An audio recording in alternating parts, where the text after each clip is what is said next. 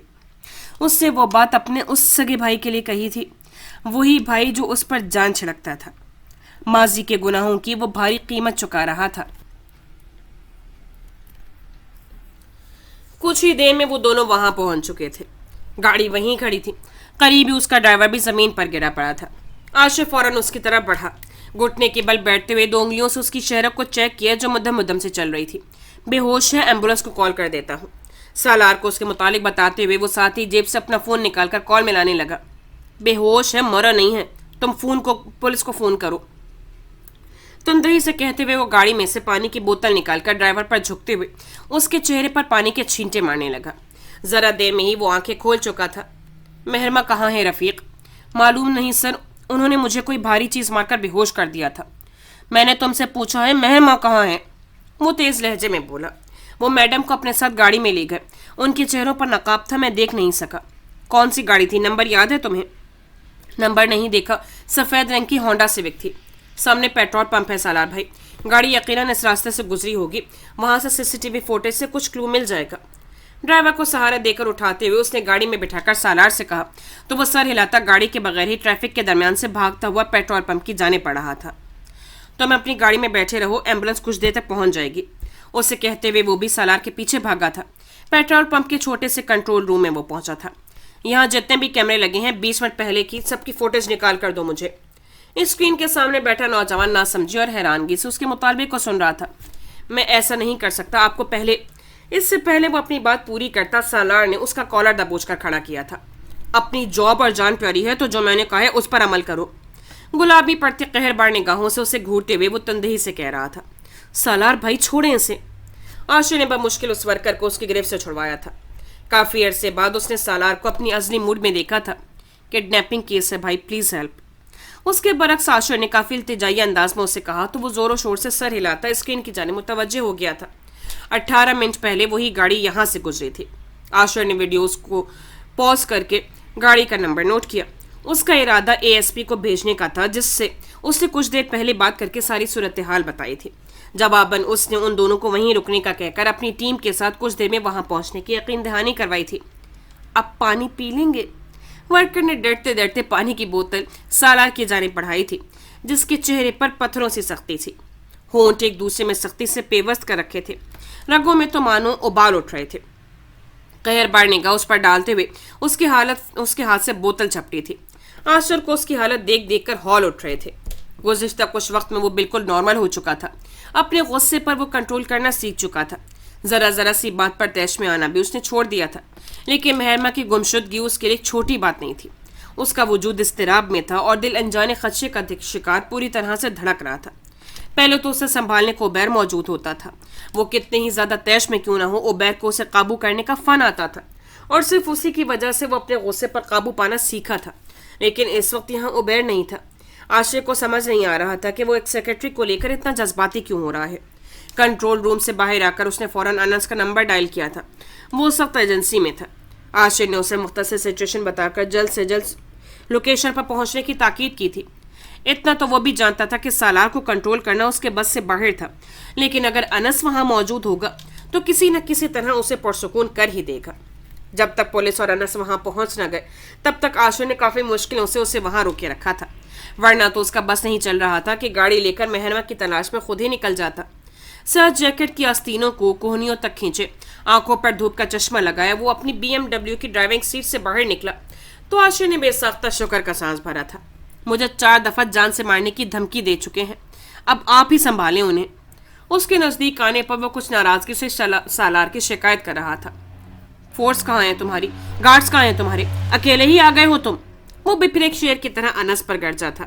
سالار cool down. اس کے شانوں پر سختی سے تھامے وہ اسے پرسکون کرنے کی کوشش کر رہا تھا۔ میں کچھ نہیں جانتا انس، مجھے میری مہرما چاہیے، کہیں سے بھی ڈھونڈ کر لاؤ اسے۔ اس کی سنے بنا وہ تندہی سے کہہ رہا تھا، میری مہرما، جبکہ اس کے کہے گئے لفظوں پر عاشق نہ سمجھی سے کبھی سالار کو دیکھتا تو کبھی انس کو۔ تبھی وہیں یکے بعد دیگرے انس کے سیکیورٹی گارڈز اور پولیس کی بھاری نفری کی گاڑیاں ایک کے بعد ایک آ کر رکنا شروع ہو گئی تھیں۔ اے ایس پی بھی وردی میں ملبوس اپنی جیپ سے نکل کر تیزی سے ان کے پاس آیا تھا۔ جو نمبر تم نے بھیجا تھا وہ آگے فارورڈ کر دیا ہے، ہر سگنل پر ناکا لگا دیا ہے، کسی بھی سی سی ٹی وی فوٹیج میں وہ گاڑی دکھائی دی تو ہمیں فوراً اطلاع مل جائے گی۔ یہاں آنے سے پہلے وہ جو اقدامات کر کے آیا تھا ان کی گوش گزار کر رہا تھا۔ تک تم کیا کرو گے؟ ایسے ہی کھڑے رہو گے؟ جو اس کے سامنے آ رہا تھا اس کے عتاب کا نشانہ بن رہا تھا۔ لب دانتوں تلے دبائے عاشر کبھی سارا کا غسیلہ چہرہ دیکھ رہا تھا تو کبھی انس کو اسے سمجھاتے ہوئے دیکھ رہا تھا۔ دھیمی آواز میں نم لہجے میں اس کے کندھے پر ہاتھ رکھے جانے اسے کیا کہہ رہا تھا۔ اس سارے واقعے سے ایک نتیجہ تو وہ اخذ کر ہی چکا تھا کہ سالار غازی کی سیکرٹری کوئی معمولی لڑکی نہیں تھی۔ یقیناً وہ اس کے لیے کافی اہمیت رکھتی تھی جب بھی اس نے اس طرح سے کوہر برپا کر رکھا تھا۔ عاشر، انس کی آواز اسے سوچوں کے گرداب سے باہر کھینچ رہی تھی۔ تم ایجنسی چلے جاؤ، ضامن کو میں نے یہاں بلوایا ہے تو اس کی جگہ ایجنسی کو تم مینج کرو گے تب تک۔ وہ نرمی سے اس سے مخاطب تھا۔ گو وہ عمر میں اتنا کم نہیں تھا، لیکن بڑے بھائیوں کے لیے ان کے چھوٹے بھائی ہمیشہ چھوٹے ہی رہا کرتے ہیں، چاہے وہ قد میں ان سے بڑے ہی کیوں نہ ہو جائے۔ وہ نہیں چاہتا تھا کہ اس طرح کی سچویشن میں وہ یہاں رہے، اسی لیے اسے وہاں سے ایجنسی جانے کو کہہ دیا تھا۔ میں سالار بھائی کے ساتھ یہاں آیا تھا، میں ان کی گاڑی لے کر جا رہا ہوں۔ ڈونٹ وری، میں اس کے ساتھ ہی ہوں۔ پروگریس ہو تو مجھے اطلاع کر دیجیے گا، ورنہ پریشانی ہوتی رہے گی۔ میں ضرور بتا دوں گا، بس دھیان رکھنے کی حویلی میں کسی کو اس کی خبر نہ ہو۔ سالار کی گاڑی وہاں سے کچھ فاصلے پر مہرما کی گاڑی کے پاس کھڑی تھی۔ اس کے وہاں سے جاتے سمے بھی انس نے اسے پھر سے تاکید کی تھی کہ جو کچھ پچھلے 1 گھنٹے کے دوران ہو چکا ہے کسی کو اس کی بھنک بھی نہیں پڑنی چاہیے۔ اے ایس پی فون کان سے لگا کچھ دور کھڑا تھا اور انس تعصب بھری نگاہوں سے سالار کو دیکھ رہا تھا جو بوتل سے پانی ہاتھ میں لے کر سلگتے چہرے پر ڈال رہا تھا۔ گاڑی کا پتہ چل گیا ہے، ایک ناکے پر اسے روک لیا گیا ہے۔ فون پر ملی اطلاع وہ ان کے گوش گزار کر رہا تھا۔ خالی بوتل ایک طرف پھینکتے ہوئے وہ انس کی گاڑی کی جانب بڑھا۔ اس سے پہلے کہ وہ ڈرائیونگ سیٹ کی جانب بڑھتا انس نے اس کا بازو پکڑ کر روک دیا تھا۔ فرنٹ سیٹ پر بیٹھو، تمہاری حالت نہیں ہے ڈرائیونگ کرنے کی۔ کیوں؟ نشے میں لگ رہا ہوں میں؟ اس کے نرمی سے کہنے پر بھی وہ الٹا ہی پڑا تھا۔ نشے سے بھی زیادہ خراب حالت میں ہوں، میں کروں گا ڈرائیو۔ اس دفعہ وہ بنا کچھ کہے فرنٹ سیٹ کا دروازہ کھول کر اندر بیٹھ گیا تھا۔ دوسری طرف سے ڈرائیونگ سیٹ سنبھالتے ہوئے اس نے ساتھ ہی فون پر ایک نمبر ملا کر کان سے لگایا تھا۔ ایک ہاتھ سے ڈرائیونگ کرتے ہوئے دوسرے ہاتھ سے فون کان سے لگائے وہ ضامن سے مخاطب تھا۔ مہرما کے نمبر کی کال ہسٹری نکلوا کر اسے ناکے پر پہنچنے کا کہا تھا۔ سب سے آگے اسی کی کار تھی، باقی ساری گاڑیاں اور اے ایس پی نوفل کی جیپ بھی اس کی تقلید کر رہی تھی۔ وہ جگہ وہاں سے زیادہ دور نہیں تھی، کچھ ہی دیر میں وہ وہاں پہنچ چکے تھے جہاں ہاسپٹل کی بلڈنگ کے سامنے پولیس کی چند گاڑیاں کھڑی تھیں۔ سامنے ہی وہی سیوک ہونڈا سیوک بھی تھی جس کی نشاندہی ڈرائیور نے کی تھی۔ سیٹ بیلٹ ہٹا کر وہ تیزی سے باہر نکلا۔ ہو بہو وہی گاڑی تھی، نمبر پلیٹ بھی وہی تھی۔ پولیس آفیسرز کے گھیرے میں ایک فیملی کھڑی تھی جس میں ایک مرد عورت کے ساتھ ان کے ساتھ 8 سال کے 2 بچے تھے جو کافی سہمے ہوئے اپنے ماں باپ سے لگے کھڑے تھے۔ آفیسر، میں نے کہہ چکا ہوں کہ یہ میری ذاتی گاڑی ہے، اتنے سال سے میرے پاس ہے، اس کے سارے کاغذات وغیرہ میرے پاس موجود ہیں، وہ بھی آپ چیک کر لیں، سب میرے نام پر ہیں، پھر بھی انہوں نے زبردستی ہمیں یہاں روک رکھا ہے۔ وہ درمیانی عمر کا مرد نوفل سے مخاطب ہو کر پریشانی کے عالم میں صفائی پیش کر رہا تھا۔ مجھے اسی چیز کا خدشہ تھا۔ گاڑی کے کاغذات دیکھتے ہوئے وہ ان دونوں سے بولا، یقیناً کڈنیپرز نے جعلی نمبر پلیٹ استعمال کی ہے۔ کافی تجربے کار کڈنیپرز معلوم ہوتے ہیں، انہیں معلوم ہوگا کہ جس راستے سے آگے جائیں گے وہاں وہ پیٹرول پمپ بھی راستے میں آئے گا جس کے کیمرے سے ان کی گاڑی کی فوٹیج آ سکتی ہے۔ ہو سکتا ہے آگے جا کر انہوں نے نمبر چینج کر لیا ہو یا پھر گاڑی چینج کر لی ہو۔ میں یہاں تمہارے اگر مگر اور شاید سننے کے لیے نہیں کھڑا ہوں، اگر تم اسے نہیں ڈھونڈ سکتے دفع ہو جاؤ، وقت ضائع مت کرو۔ اس کا کالر جکڑے وہ غصے سے اس پر برسا۔ ایک مہوم سی جو امید جاگی تھی وہ بھی بجھ چکی تھی۔ چند لمحے کو دبنے والا غصہ پھر اٹھ کر آیا تھا۔ نوفل نے ملامتی نظروں سے انس کو دیکھا تو وہ فوراً اس کی جانب بڑھا۔ میں معافی چاہتا ہوں اس کی طرف سے، سالار چھوڑ دو اسے۔ بیک وقت دونوں سے مخاطب ہوتے ہوئے اس نے مشکل سے اس کی گرفت سے نوفل کو آزاد کروایا تھا۔ کچھ دور جا کر وہ سر پیچھے کو گرائے گہرے گہرے سانس بھر رہا تھا۔ اس کا دماغ معاف ہو رہا تھا کہ آخر مہرما کو کوئی کیوں اغوا کرے گا، کسی کو اس سے کیا غرض ہو سکتی ہے آخر۔ فارگیٹ اٹ، اسے اینگر ایشوز ہے۔ سالار کی جانب سے معذرت کرتے ہوئے وہ نوفل سے مخاطب تھا جو پیشانی پر بل ڈالے کالر کو درست کر رہا تھا۔ اینگر ایشوز نہیں ہے، اسے مینٹل ایشو ہے، وہ تلخی سے بولا۔ اس سے پہلے کہ اس دفعہ انس اس کا گریبان پکڑتا وہ تیزی سے اس کی طرف آتے ہوئے ایک گھونسا اس کے ناک پر جڑ چکا تھا۔ Don't mind it, mental issue ہے۔